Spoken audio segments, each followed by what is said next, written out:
What changes when one paid link turns investing education into a sales path? One missing line catches the moment a helpful explanation becomes a pitch. Professor Erica here. I want the boundaries stated plainly. This channel teaches financial concepts. We don't select an investment for you, and a public video can't know your goals, debts, tax situation, time horizon, risk capacity, or legal restrictions. I'm Michael. Give me the actual clicks, the records, and the moment a general explanation turns into an action button. If a creator says, "Here's how an exchange-traded fund works," that's education. If the next sentence is, "Use my link and buy this one today," we now have a transaction path to inspect. Last time we examined why a stablecoin's label isn't a safety guarantee. The pattern repeats here. A polished presentation isn't proof of independence, registration, or product fit. Start with 4 categories because collapsing them creates confusion. Education explains a mechanism. Opinion states a judgment. Promotion gives a person or product a favorable push, often with a commercial connection. Personalized action applies facts about a particular person. A speaker can cross categories inside one video, so judge the segment, not the channel label. Erica, look for verbs. Compare expense ratios teaches a method. I prefer simple diversified funds is an opinion. Open this account through my code is a promotion. Move 30% of your retirement money tomorrow is individualized-sounding action language, even if the creator has never seen your complete situation. Put those differences side by side. The left column asks what the content helps you understand. The right column asks what the content wants you to do and who benefits from that action. The Securities and Exchange Commission's Investor Alert supplies the discipline behind that table. It warns against making an investment decision solely from social media information. It also notes that online information may be inaccurate, incomplete, misleading, or arranged to create a false impression that many people agree. Popularity is therefore a distribution signal, not a reliability score. That is where the second screen earns its keep. Leave the post, find the issuer's documents, identify the regulator or registry that actually covers the claim, and write down what is still missing. A stack of independent records is slower than a swipe, but it gives you something the creator can't edit after you act. Social proof creates a particular trap. Thousands of comments can be real, coordinated, purchased, selected, or simply responding to the presenter's confidence. We often can't tell from the surface, so don't solve that uncertainty by guessing which explanation feels friendlier. Verify the underlying claim outside the feed. A disclosure helps, but it performs a narrow job. It tells you a relevant relationship may exist. It doesn't certify the statement, prove the product is suitable, or erase the incentive. The Federal Trade Commission says a material connection disclosure should be hard to miss and placed with the endorsement. In video, burying it only in the description. A label isn't a verdict. So sponsored isn't a red stamp that means false, and not sponsored isn't a green stamp that means true. Both routes end at the same workbench. Source, assumptions, product documents, downside, and compensation. A creator can be paid and accurate. A creator can also be unpaid and wrong. Exactly. The relationship changes the confidence you assign. It doesn't finish the analysis. The information becomes constructive only when it survives outside verification and leaves you with a decision process rather than an instruction to copy. Here's the educational handoff. Ask a broker how its platform executes, holds, prices, and reports a transaction. Ask an appropriately qualified financial professional how choices may relate to your goals. Take tax-specific consequences to a qualified tax professional. Ask your bank about deposit products and account protections it actually offers. Each answer has an owner. No single online personality owns all 4. Before we check a person, classify the message. Is this education, opinion, promotion, or personal action? Keep the answer beside the exact claim because one video can perform all 4 jobs. Keep that question open. Coming up, an official registry and why its clean result is still only the first receipt. Let me pause for just a second because this genuinely helps. If you are getting value here, hit that like button, then subscribe and ring the bell. It costs you nothing, and it is the single biggest thing that keeps these videos coming.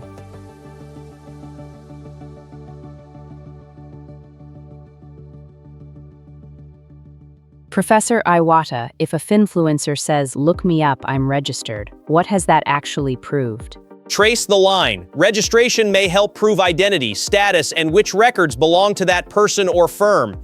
It hasn't proved that a particular statement is true, that a product suits a viewer, or that future performance will match a presentation. Registration narrows the investigation, it doesn't end it. So make it concrete. Open the paperwork away from the promotional post, match the person's name and firm carefully, and keep notes on every mismatch. Similar names and copied biographies aren't rare enough to ignore. But the official record has a narrow job. Investor.gov points viewers to the Investment Advisor public disclosure resource for advisor firms and representatives. The records can include registration status, Form ADV information, and background details. That's useful information about the person or firm. It isn't an endorsement by the Securities and Exchange Commission or a guarantee against fraud or loss. I don't know from a social profile whether the account owner is the registered person, an impersonator, an affiliate, or someone using carefully incomplete language. That uncertainty is the reason to leave the platform and use the official path. Identity first. Spell the name, compare the firm, check locations and contact details, then read the record. If the profile and registry don't line up, don't invent a reassuring explanation. Stop and verify through contact information you obtained independently. The official Investment Advisor public disclosure site opens with a warning about scams and impersonation. Acknowledge it, then search. A familiar logo or a claimed relationship with a regulator can be part of the deception, so the warning belongs inside the workflow. Michael, give me the actual clicks and the receipt. What exactly do I collect before I believe a promotional claim? First half. Save the creator's exact words, date, disclosure, link destination, named person, named firm, and named product. Then capture the primary document the claim supposedly summarizes. I am leaving the compensation half open because the source may be a person, a platform, an issuer, or all three. Trace the line from payment to action. A person may receive a flat sponsorship fee, affiliate compensation, free access, a referral benefit, ownership exposure, or another material connection. You don't need to assume corruption. You need enough disclosure to understand the incentive and test the sales case independently. The guarantee point is mine. Registration isn't a performance warranty. It doesn't certify every statement, every product, or every future recommendation. Same principle. Same principle. Identify the person, then evaluate the sales case and product. Registration can't carry that weight. I was about to take that sentence, but the registration versus guarantee boundary is Nova's lane. I would bury it under footnotes. The official record helps answer who. It doesn't answer whether this is right for you. Use a 5-step file: identity, registration, compensation, product evidence, and unresolved questions. The file isn't bureaucracy for its own sake. It prevents one polished clip from becoming the only surviving record after a link, claim, or account disappears. Now I can complete my receipt. Beside the content claim, write who produced it, who paid, what action produces compensation, and whether the creator benefits from your click, sign up, deposit, trade, or continued holding. Then mark unknown where disclosure doesn't answer. Unknown is a result, not an invitation to guess. A named example makes the workflow less abstract. Suppose Jordan, age 42, sees a retirement account promotion that promises simplicity and highlights a bonus. Jordan saves the post, leaves the affiliate link untouched, finds the firm independently, reads the account agreement and fee schedule, and writes questions for the broker before moving money. Jordan's question isn't, is this creator trustworthy?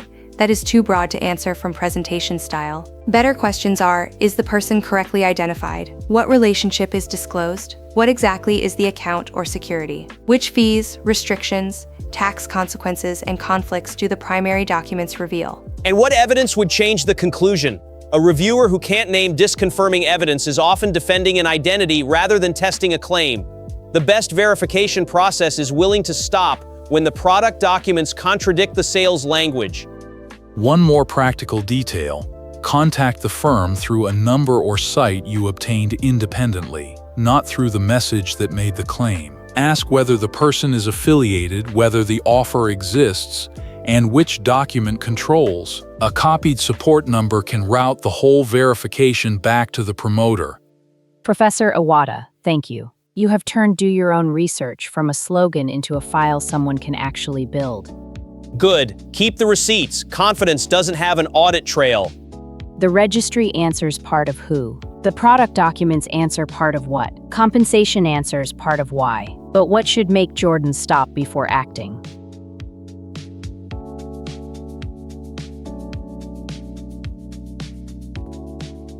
Jordan should stop when the source, conflict, product evidence, and downside won't travel together outside the promotion.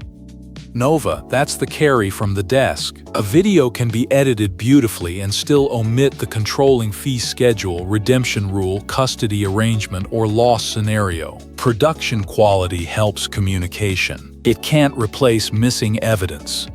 So build the final check in 4 columns. Source asks who originated the factual claim. Conflict asks who benefits if you act. Product asks which primary document defines what you're buying or opening. Downside asks what happens if liquidity, price, issuer, platform, tax, or timing assumptions fail. A strong creator may openly say this is sponsored, link the official materials, explain assumptions, name meaningful risks, and avoid pretending to know the viewer. That is better evidence behavior. It still leaves the viewer responsible for independent verification and personal fit. A weak promotion often does the reverse. The source is a screenshot of a screenshot. Compensation is vague. The product name is clear, but the legal document is absent. Upside gets a number. Downside gets an adjective. The final instruction arrives before the evidence. Do not confuse a disclaimer with analysis. Not financial advice doesn't cure a false statement. Disclose a hidden material connection or make an unsuitable instruction educational. Labels matter, but conduct and evidence still matter more. Here's the table I would keep beside any investing feed. A claim earns more attention only as independent evidence accumulates. No single green cell is a pass. Which means that if the product is a stock, fund, crypto asset, foreign currency instrument, option, contract, or account, the specific documents differ, the method doesn't. Identify what legal or economic thing you would own, owe, control, or merely gain exposure to. Then find who can change the terms and how you can exit. Michael, that settles the category problem. A share, token, currency position, and derivatives contract aren't interchangeable because someone online groups them under investing. Their risks, rights, disclosures, custody, leverage, tax treatment, and failure modes can differ substantially. Education should name the object before discussing the opportunity.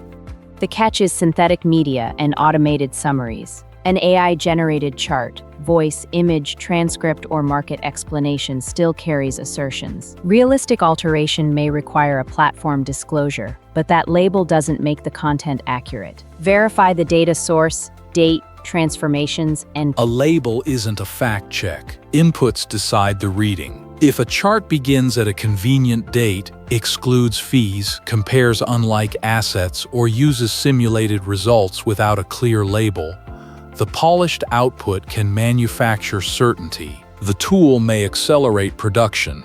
It doesn't inherit authority from its interface. If you only hold one practice from this lesson, hold this.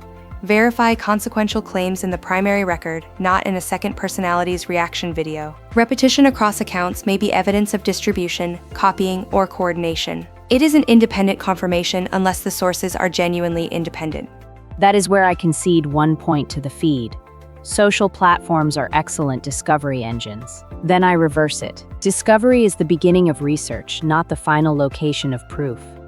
Use a research log with 4 lines: exact claim, primary source, conflict note, and action boundary. For Jordan's retirement promotion, the log might say bonus advertised, account agreement controls, affiliate relationship disclosed, no transfer until fees, restrictions, tax questions, and fit are reviewed.